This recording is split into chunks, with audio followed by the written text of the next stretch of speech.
An old baseball saying, a bloop and a blast. Bloop and a blast. Bloop and a blast. Big sexy, Luke Hughes. Going back. This ball's back and gone in his first major league at bat. Luke Hughes hits a home run. What a moment for Luke Hughes. What a moment for Australia. Ladies and gentlemen, welcome to another episode of the Bloop and a Blast podcast. My name is Big Sexy. I am the Bloop. His name is Luke Hughes. Hughesy, what'd you think of the Golden Bloopies awards last week? It was a bit of fun. Did you see the intro? You didn't watch it. I watched it, and I love the intro, mate, just because I didn't message you. I knew you thought that I might not have watched it, but I do. I watch every episode. No, you don't. Don't BS me. No, I thought it was fantastic. No, it's really good. Well done to you, mate. Is that what you're looking for, a pat on the back? No, I just remembered. I know we were just talking off air about what we're going to talk about this episode, and then as soon as I hit record, I forgot and just went off on my own way. But of course, it was a big weekend. It was the biggest weekend in the ABL this year because, of course, it was the Championship Series. A new Claxton Shield winner has been crowned. It has been hoisted above the Adelaide Giants. Congratulations, Adelaide. You beat big bad Sydney. Sydney now, 2 years in a row. Didn't get it done. I know. Shots fired early. I apologise, but that's the case. And also Adelaide dynasty ? 3 and 4 years. Does that determine a dynasty? Is that right? Is that what we're calling it? Where do you want to start with this? Because I'm more than happy to answer that, right? Because I was part of a dynasty myself. Oh, I knew that. I knew. I'm just going fishing here. I knew I'd get you there with a little bit of that.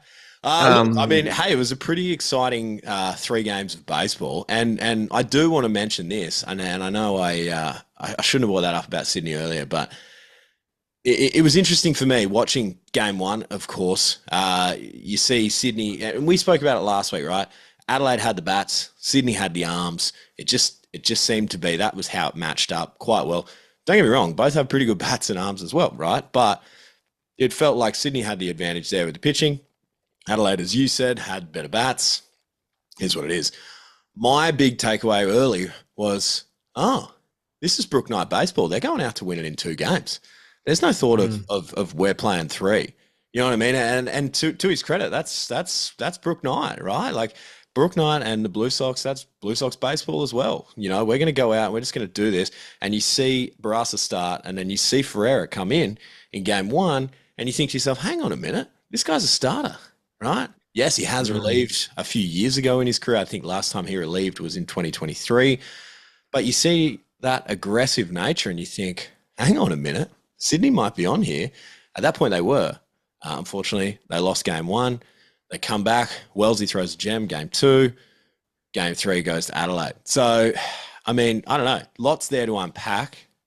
Give me your thoughts, Luke Hughes. Yeah, I went the other way. I thought, Beck potentially might have relieved game 1, and silly me, it was the other way around. Ferreira was the guy to head into the bullpen, and probably because he has the ability to throw multiple games through the weekend, unlike Beck, right? And Barassa, it's just Barassa went out there and dominated, right? Well, you give up 1 run. 1 home run, right? And it was a pretty good pitch too, by the way, I thought. And being able to bring in Ben Ferreira, the guy that has been able to pitch at a, 196 ERA, 194, whatever it was this year, which we'll touch base on in a second. Brook had the ability to go to his guy he had the most confidence in that pitching staff in a situation where they're up 2-1, right? So he's going for it there and then. With probably the ability to potentially, it's treat it kind of like a bullpen session in a way. We kind of do these things where go out there, throw 1, maybe 2 innings, start game 3. If you give us 5 scoreless or 5 solid innings, you can sit back and be pretty happy with that decision. And generally game 3, if the pitching works well throughout those first 2 games, you have plenty of bullets to fire in game 3. Unfortunately, for Ferreira, he didn't pitch bad. He threw a hanging breaking ball to Edwards, and Edwards hit a walk-off. Oh, my gosh. Congratulations to him on that. And That's that awesome. part of, he'll have that memory, for the rest of his life. And I think the last time, and funnily enough, I was a part of this game, last time a road team hit a walk-off home run, it was TK in Adelaide in a game, right. and it was quite awkward. It was like a make-up game we played, but we were the home team, and he hit one down at Norwood, which went over the left field bleachers onto the street down there. He actually murdered it. So look, it hasn't happened for a long time. And that game one, like, it's just a pitcher's duel, right? There wasn't too many hits. Well, they scattered 6 hits each or thereabouts. Yeah. Like, looking at the pitching line is nasty, man. Jack O'Loughlin gets the loss there, nasty. Right? Is that right? Jack gets Jack. Oh, sorry, gets the win. Jack gets the no decision. No, he got the no decision. Oh, Kai Hampton got the win. Oh, my God. Kai Hampton gets the win. And Kai, right, like, pitched 2 innings, gave up 3 knocks, punched out a couple, and was able to throw 2 goose eggs up there in, the 8th and 9th inning, which was huge. Jack was nasty, right? Gave up 2 hits the whole game. 2 hits, 2 earned runs, 4 punches, 7 innings. What? Right.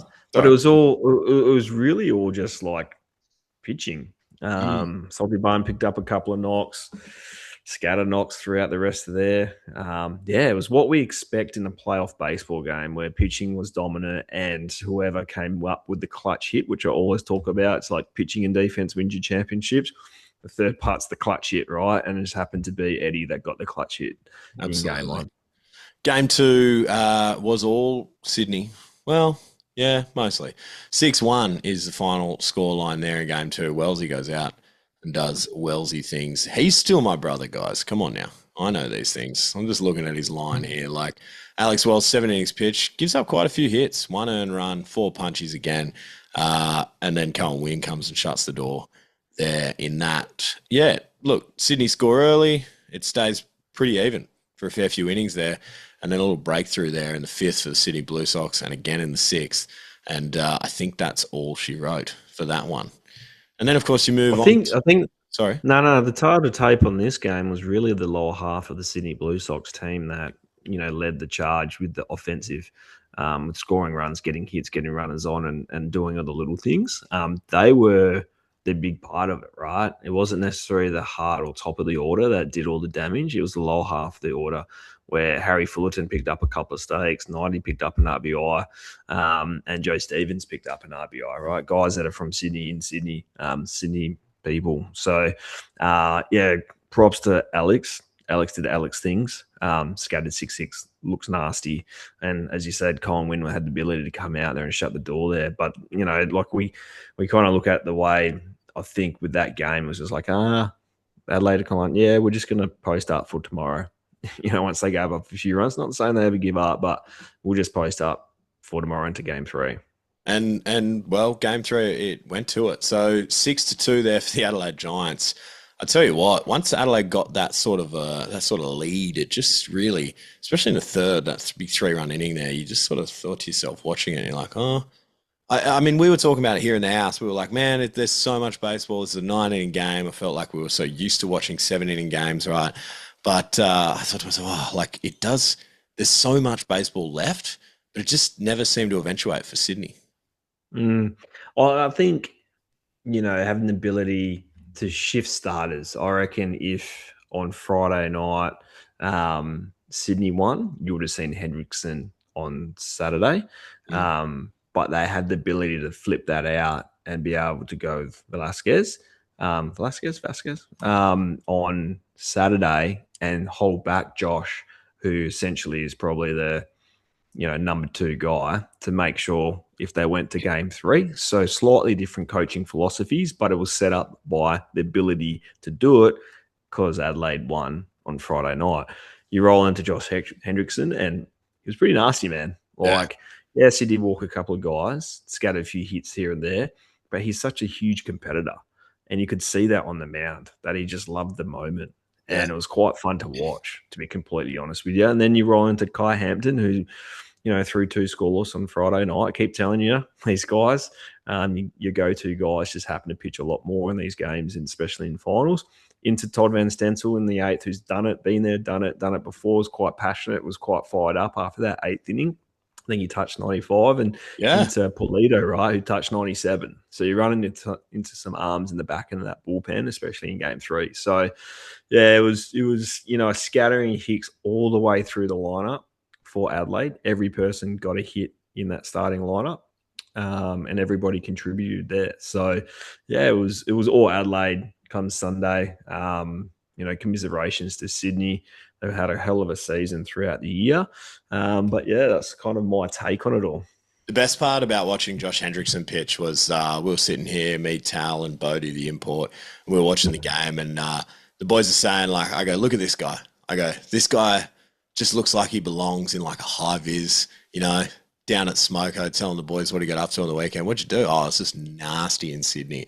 And like, not taking anything away from him. We know he's like Phillies minor league reliever of the year a couple of years ago or something like that. Like, he goes out and dices guys up. Like, it was just cool. It was just, I don't know, it was just thinking to myself, man, he would look pretty nasty at Smoko with a big high vis on, just throwing a couple of rocks over at the boys. But I'll tell you what, he was nasty on the bump there at Blacktown. Yeah, definitely, mate. And it's always interesting to see the play of the finals too, right? Like, sitting back and afterwards on Sunday, I was looking at it before they announced it, and I was like, man, like who actually deserves to win this? Because I don't think there was like a standout performance. And probably if you looked at standout pitching performance, it would have been Browser in game 1, right? Yep. And then it would have been Alex in game 2. Yep. Right. And they can't win it. You can't give, well, you can give the MVP to the losing team. It just always seems to be awkward. Yeah. And then you look at Adelaide, and Adelaide just had steady contributors throughout the whole time. Could you have given it to Eddie? Yeah, I was thinking that in my head. Maybe, but really, like he hit a walk off, and maybe got one more hit or 2 more hits there. So maybe got 3 hits. Saltiban ended up winning it with, what did he get, 3 or 4 hits on the series? So it's an interesting one. Big weekend. Generally, like, I reckon it's either the guy that throws 7 or 8 gets the win on the winning team, but it just didn't happen that way this year. So, yeah, it was a bit of an interesting one, and I think there's a few guys there at Adelaide probably could have won it. There's probably a couple of pitchers there for Sydney that could have won it too. Yeah.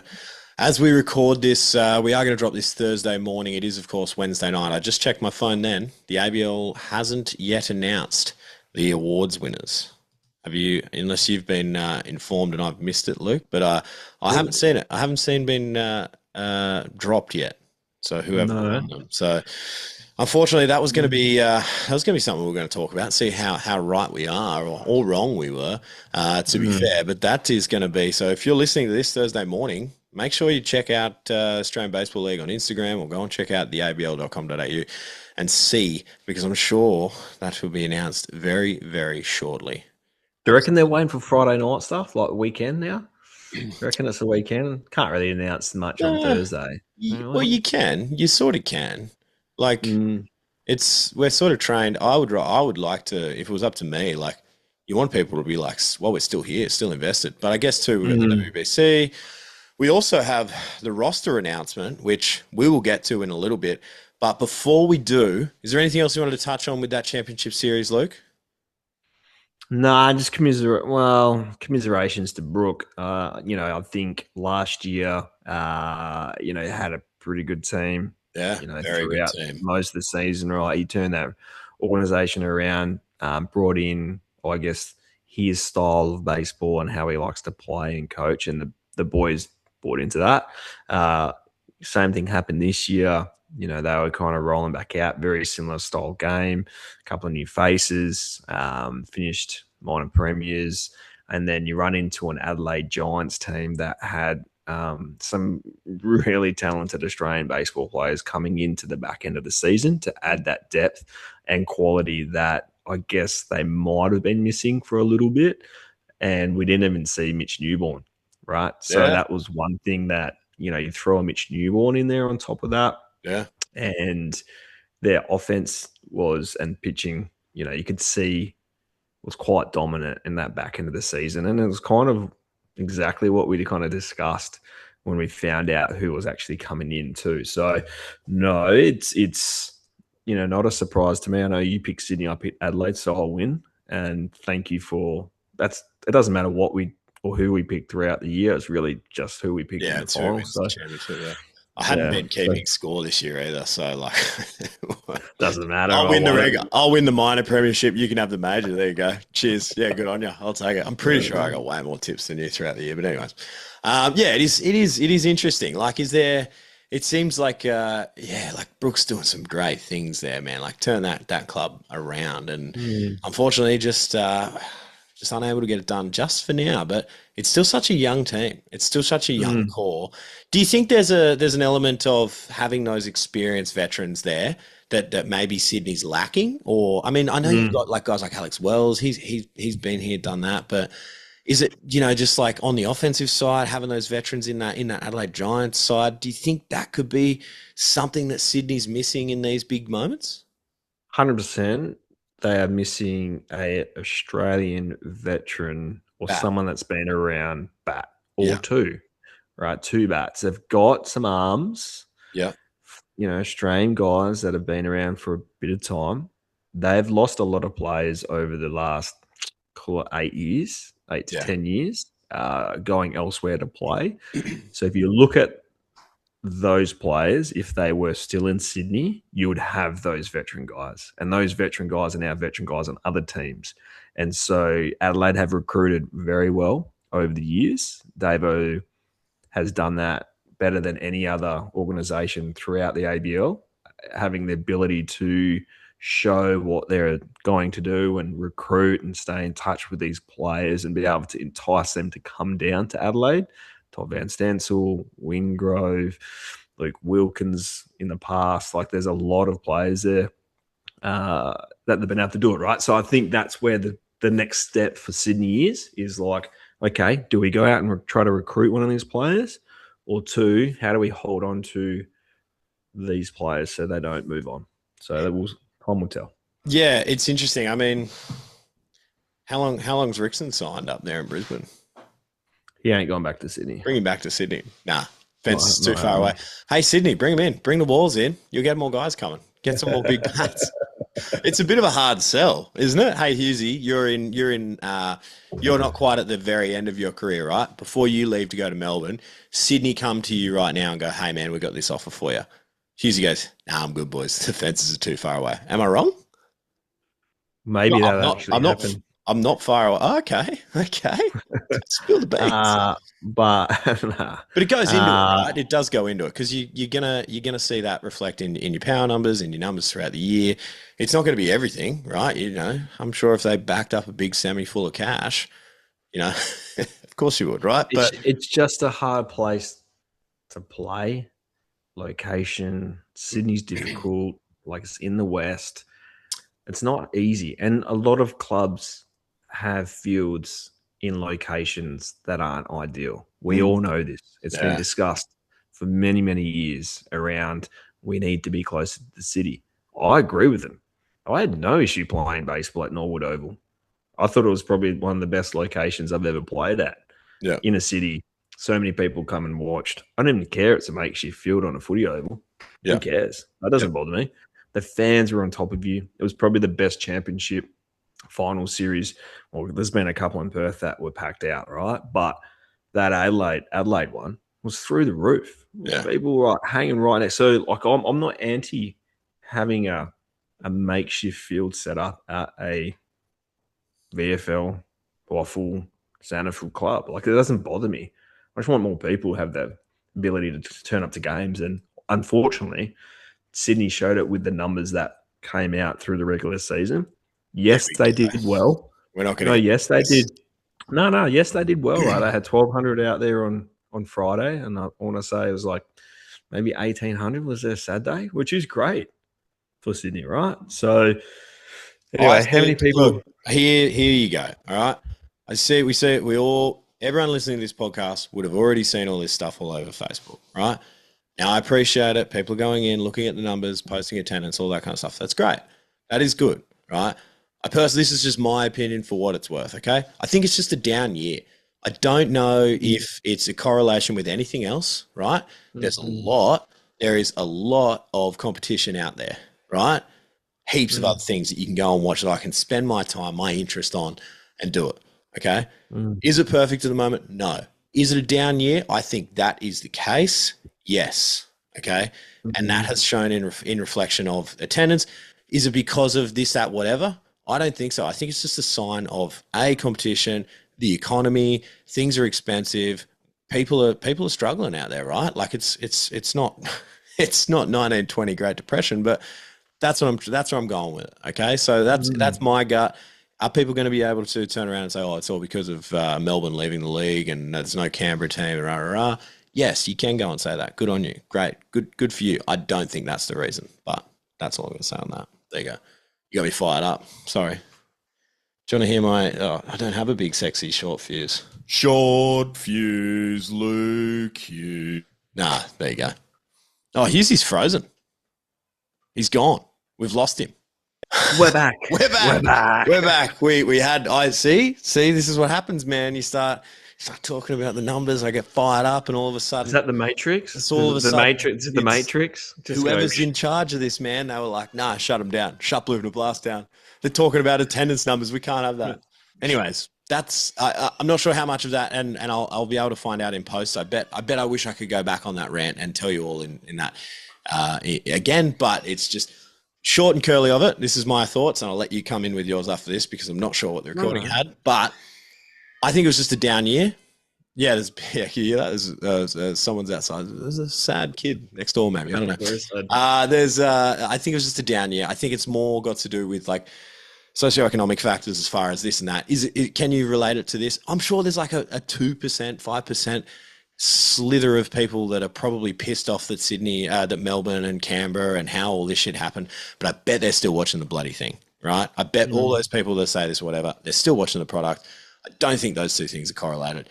Does it give them an opportunity to say that it is? Yes, it does. But I don't think it's actually factually like correct. And I don't know how to prove it. I'm just a guy with a stupid podcast. Look, I'll play devil advocate a little bit here and go the other way. Yeah. So with the paywall, okay, we went from No, wait. We had 20,000 plus subscribers, which was documented before. I think there's only been a couple of thousand that have subscribed this year. I'm really interested to know if you have facts and data on that. So really, realistically, we probably had a 75% decrease in people watching the game through the platform. To go along with the down attendance, which has been well documented by Stewie this entire year. That's what concerns me, mate. That's the thing that I get it to where I'm like, well, it's the attendance has gone down. The viewership has gone down. So that's where I get concerned because less people are tuning in and watching the games and going to the games and experiencing the stuff. So for me, it's like, what do we do now? Well, we advertise. We have to go back to advertising. We have to advertise the product in the local market. And it shouldn't be it shouldn't really be up to the ABL to advertise, right? No, so it should be up to your individual teams to go out and make a fucking, you got me fired up. Here we go. I agree, but I just had to kind of go the other direction a little bit. So back in Brisbane, when Brisbane were doing Brisbane things 4 in a row, right? They were humming. Everywhere. Now, this is all pre-COVID as well, right? And it was different times, whatever. But I remember I was up there for work and the River Cat, Brisbane Band on it. Do you know what I mean? And there was bus stops and things like that. Those things, those little Wasn't things. the city lit up? Didn't they light up the city as well when they won it? Yeah. They love that stuff. But like those little things, that all adds up. Like let's not lose sight of that. Let's not do everything on digital. Like let's go back to radio. Let's go back to, and to be fair, people think that we're like criticizing when we say these things, right? This is kind of like the has it been covered on the news, right? Think again, like we're not saying that. It's just like we've got to go back to that. Like let's not forget this. Like we want this thing to keep going and grow and all of that. Anyways, do you reckon we get more teams in the league next year? Quick one. I hope so. Yes, I just hope so. That's me wanting it. You know, what do they call it? Manifesting it. Praying. Praying, manifesting, all of that. Give me two more. Give me two more next year. Give me two more the year after. Let's get back to 8. Whew. Nasty. All right. Anything else? Are we done? No, we're not done. We've got the WBC you asked me to Well, do. no, we're not there yet. No, I Okay. mean, On that stuff? Oh, Yeah. yeah. God, I'm I'm good all with that. fired up now. Yeah, I know. Good. You wouldn't know I broke my bat over a fence yesterday. I'll tell you what. Anyways, let's move on. Hey, welcome to the party, my Hey, brother. everyone thinks I told Tal. He goes, I go, oh yeah. He goes, I broke my bat yesterday. He goes, oh really? I go, yeah, I wrapped it around a fence. And he goes, there he is. Everyone thinks you're this nice and happy guy, but they don't know you, mate. He goes, yeah, there you are. There's the real you. I was like, yeah, sure. Don't tell anyone. Yep. I've got a glove here, and this is a Hester Sports brand glove with a little bloop and a blast on there. It's the wrong hand for me, so I can't keep it. But ladies and gentlemen, this is going to be a part of the 1K giveaway here, thanks to Hester Sports brand. That is the grand prize of our 1K giveaway. There you go. Little Hester Sports brand glove, a little right-hander, so sorry lefties. But hey, if you're a lefty out there, you're still going to be in it. Right? Give us another look at that. Give us one more look at that thing. It's hard with the camera. I'm not, So very good. Have we got is that a 12, 11 and a half, 11 and a half? 11 and a half. Oh, that's a good point. Yeah, 11 3/4. 11 and 3/4. Okay, 2025 first edition. Nasty. 11 3/4. We're looking at shortstop, third base. You know, I always say 11 3/4 shortstop, probably 12. You could win this. You can get away with that. Second base, 11 3/4, maybe a little bit too big for those. Is that too big? Is that too big for a second base? 11 and a half, 11 1/4. Really? Yeah. Okay, there you go. First baseman, mate. First base outfield. Got nothing. That's where they put all the athletes, isn't it? That's where all the athletes, all the old people that go there to die. I'm just if I was right-handed, I'd be a catcher. I've worked this out. This is who I am. Anyways, let's move on. We're going to give this glove away. So this, ladies and gentlemen, how many followers? 22. We are 22 away, but I've decided to make it a little bit more fun. All right. This is how you win the Hester Sports brand glove, as well as a Luke Hughes jersey. When you giving that away? You were giving that away. Yeah. I'm giving away my Manny Ramirez Sydney Blue Sox jersey, which I kind of wish I wasn't, but hell, I'm doing it because I love you guys. I think you need to hold on to that. I'm going to talk you out of doing that. We can replace that one, I think. We can replace that one? All right. Well, yeah, 100%. We're going to give away I don't want you to give that one. Do not want you to give it away. That. And we also got an Ossport voucher. We've got an Ossport voucher for $100. Yeah. Yeah. And we're going to give all of these things away next week on the show. Yeah. So here's all you've got to do. You guys have to be following at Bloop Blast Podcast on Instagram, but also you must be following at Hester Sports Brand on Instagram. So the winner will be chosen prior to us recording this next week here on the show. And I'm going to check. You have to be following both at Bloop Blast Podcast and at Hester Sports Brand on Instagram. Do we go redraw? If they're not, I will do it live on air. I will be like, congratulations, the winner is. Oh, wait, hang on. You're not following. Next. Yeah, next. We will do it. Okay. So they are the only conditions for you guys. We will pick a few winners. Hughesy's going to try and talk me out of my Manny Ramirez jersey, but I don't know, man. Like, I think the people deserve it. You know what I mean? You just don't ever get those back. They don't. They don't, man. No way. Keep that shit. Well, you give me something. You give me something. Okay. We'll work it out. We'll work it out. But I'm 110% giving this away thanks to Hester Sports Brand. A little WA guy, a little WA brand, a little WA guy. A little WA brand here, just decided to start making some gloves. And I tell you what, they're pretty handy. So that's going to be going to someone. But you've got to be following at Bloop Blast Podcast and at Hester Sports Brand and be a part of our 1K giveaway draw next week right here on the show. There you go. Pretty exciting. Maybe I can give away my Yeti. Yeah. I'll put a stubby in there. I'll put something in there. Maybe put something in there. Maybe a finest WA beer. Gauge Road single fin. Yeah. What do you reckon about that? Top three in beers of the year.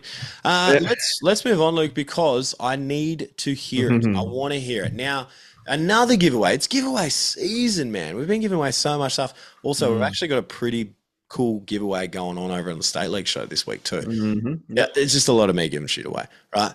But the Guzman and Gomez WBC roster picks have closed. I've got all your entries. I appreciate you guys for doing it. Like, it's actually, it's quite a task. Dude's got to write out 30 names, then go through all of this. So I appreciate you all for entering. It's been really, really cool. Have a look through and talk to some of the people. That's been really sick as well. Of course, that's closed, right? Yep. We are led to believe early February or somewhere around there is when we're going to get the roster announcement for the WBC for the Team Australia, of course. So that's pretty exciting. We'll probably, hopefully next week, once we record this show, we will be able to announce that as well. So next week's going to be just like a bunch of winners. Pew, pew, pew. But Luke Hughes, can you please give me, is it your 1 through 10?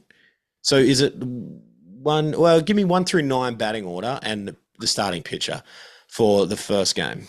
That's what I want to hear. I want to see. Oh, God. It's quite an interesting one because I've got a righty/lefty. Batting order. Well, you've just got to be like, okay, they're facing a righty or whatever. Like, yeah, you can't give me both. You just got to give me one. I can. No, I can because I'm literally writing my other one. Hold on. It doesn't take much. And that. Done. Right. So, right-handed pitcher. Right. Game one. Who's leading off? Mazzana. Yeah. Who's hitting 2? I'll ask you. Who's hitting 2? Yeah. Curtis Mead. Done. Already got that. Wait. Mazzana second base? Yeah. Mead at first base? Third base. Oh, kicking it old school a minute. Mm-hmm. I reckon he'll be at first. Okay. This is my lineup, not your lineup. Sorry, Luke. Yeah, I'm just telling you you're wrong. Yeah, all right. So he's at third base. Who's hitting 3? Who do you think? No, you've got to tell me. Whitefield hitting 3, playing center field. Yeah, it's a good point. That's a good point. Why would he be hitting 3? Okay. Does he not hit 2? I've got to circle back to this. Who's hitting 4? This is my lineup. Robbie Glendenning. Okay, in the 4 hole. The best average out of any Australian baseball player in the ABL. Right? Go have a look at the stats. You played like 4 games at the end. Sorry. No, career. Oh, career. Yeah. Yeah. Thanks, Eric. I think it was Eric who actually brought that to my attention over the weekend, watching the games. And I was like, I knew he was good, but his average, I think, over the last X amount of years has been the best out of any Australian. Right. So he slots nice into the 4 hole, and you know how much I love Robbie. So that's my 4 hole, and I'm going to put him. Let me just do my positions here on this one. Oh, I did him. I'm going to slot him into. What have I done here? I'm going to slot him into right field. Right. Robbie Glendenning at right field. Yeah. Okay. Who's in 5? This is the right-handed pitcher. Hawley. Where's Hawley playing? Left field? He's catching. I'm going to DH him. Okay. I'm going to DH Hawley. Wingrove playing first base. Yeah. Yep. After Hawley. Yeah. Hawley's a switch hitter, so we have the ability to do that with Wingrove hitting lefty. I'm going to slot Kennelly into left field. He can play anywhere. Kennelly. He can slot anywhere, Kennelly. Yeah. Right. Roggy Perkins catching. Daly playing shortstop. Okay. That's if Dale. Jared Dale. Yeah. If he is available to play, which we're unsure of right now. Going to Korea. I know. But he has also, they have not said no yet. So I'm slotting him in there until they say no. Alex Wells, I think he arrived, didn't he? He arrived like the other day in Korea. That's fine. No, that's fine. That's fine. Alex Wells is that's fine. Wells is also there. All this stuff is fine until they come out and say they're not available. I'm taking that they're available. Okay. They haven't said no yet. So for me, I'll lock him in. Yep. Lockie Wells starting game 1. Oh, nasty. Same thing. It's just kind of he's available to he's not available, right? That's where I'm at. Left-handed pitcher. Jacko Lachlan? I guess, yeah. We'll get back to it. Yep, sorry. And quickly I run through a left-handed pitcher. Change it. Give us flex time. That was on the show. Flex time. He wants to hear a flex. Give me a flex. I'm going to watch this fucking What's up, Hey, girls? can you not swear, please? We're on a podcast here. What up, girls? This is one of the most successful baseball podcasts in Australia. No you're going to watch Morley Eagles play, aren't you? You couldn't say no. You couldn't. Dude, I really want to watch him play it. If they weren't playing at the Heat Stadium, Just Tals, he's loving Perth life right now. That's right, man. We're just doing a really important podcast, and Luke Hughes, ex-Big League, is here, but that's all right. No worries. All right, go on. Left-hand pitcher. This is how we go. Whitefield, Bazana, Mead, Glendenning, Hall, Kennelly, Bajarski, Perkinsdale. Oh, nasty. Nasty. A little Bojo bomb in there. Love that. Love to see that. The funny thing is Bojo's raked the last few years, right? Dominated. He's hit really well this year. In the over in Korea and back down here, he's just been banging last 4 or 5 years. He deserves his spot in there. I just think Kennelly with the experience and what he brings as the team captain, he's the GOAT. So you have to find a way to get him in, right? But it's going to be hard to hold Bojowski out. But he gets his opportunity against the left-handed pitchers, and obviously Wingrove steps out in that position. Yeah. Boom. A lot there. I have so many questions. Of course, my mind's all scattered now because Tao walked in and disrupted everything. I apologise for that. I apologise to our listeners as well. They deserve better than that long-haired lout. Interesting. A lot. It's just on a nice edge, isn't it? This WBC roster, like. It felt like years past, you go, oh, yeah, this is probably what it's going to be. But this year it's like, gosh, you've got no idea, do you? Like, really, like any of those things and position-wise, goodness me, you probably got a better chance of winning Powerball than $100 voucher for Guzman. Well, look at that bench, right? I didn't even mention Darryl George, right? Yeah. Like, he's not in the starting lineup, DG. Pulls out nasty defense every WBC. What's up with every WBC? So it's pretty tough, right? But when you're adding in a Bazana and a Mead, someone's got to come out. Yeah. Right? And that's just a part of it. And I think, unfortunately for Darryl, the bench spot for me, like, and having the ability and the veteran experience, he's been there, he's done it. He's played in Asia, played in Japan. He understands the Asian pitching. Like, he's been there. He's had success doing it. He has great competitive at-bats.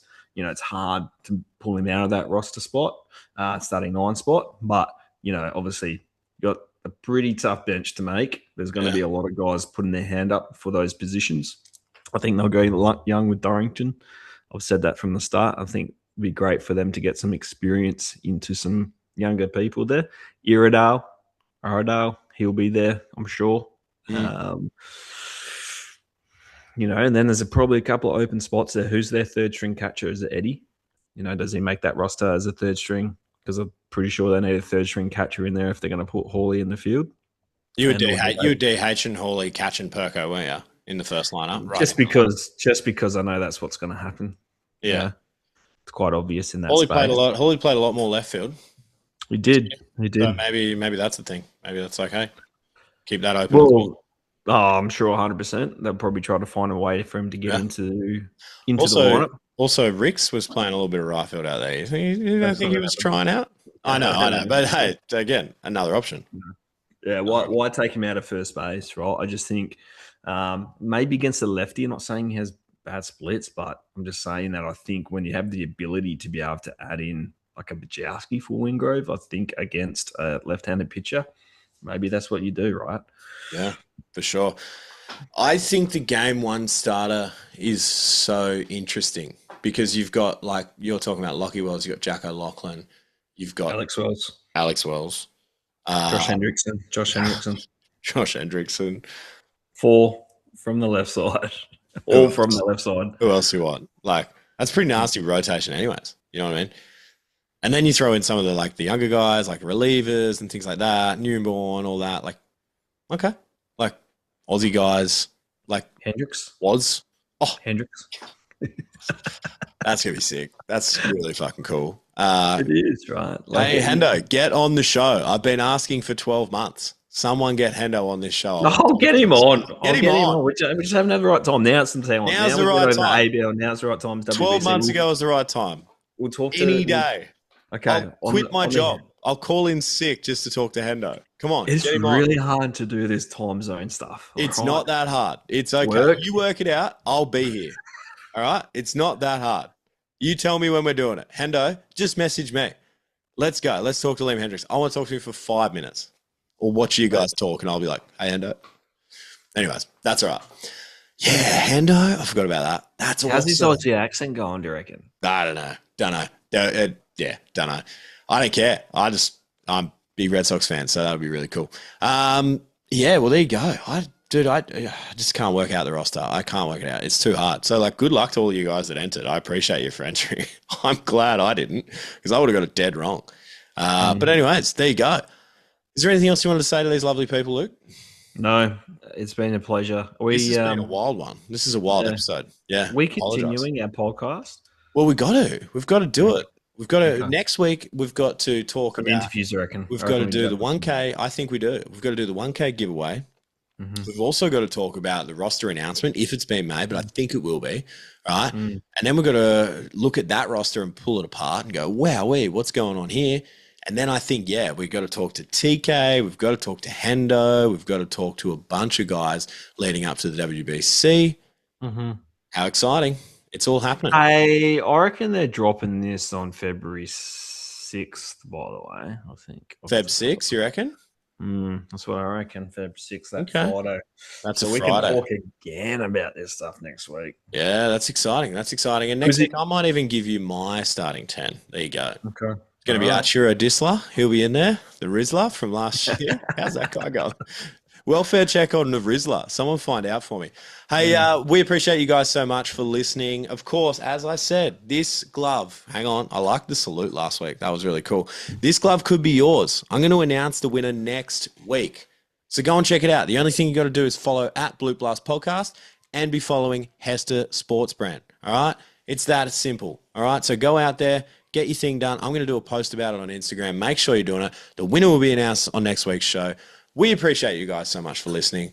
There is only one way to finish this show. No, hold on. I have to say, I really love when we go rogue. It's the funnest podcast for me when we just get off the tangent a little bit and like a half naked dude walks in behind. There was a disruption halfway through. Now I've got to edit this thing. No, you don't. The love going rogue. I think the viewers rather like and enjoy the backyard bandits, we call ourselves. Jesus Christ. This used to be a good, well-produced show, I tell you. It's gone to the dogs. Hey, we appreciate you guys. Thank you so much. And if we've got something wrong, if you want to tell us, if you think we've got something wrong, tell us. Let us know at Blue Blast Podcast on Instagram. Go and subscribe to the YouTube. Go and do all of that. State League show's coming. Let me keep my fingers. Here we go. Give it the old salute. There's only one way to finish this show. Adios, muchachos. Adios, muchachos. One more time. There you go. Peace. It's an old baseball saying, a bloop and a blast. Bloop and a blast. Bloop and a blast. Big sexy Luke Hughes. Going back. This ball's back.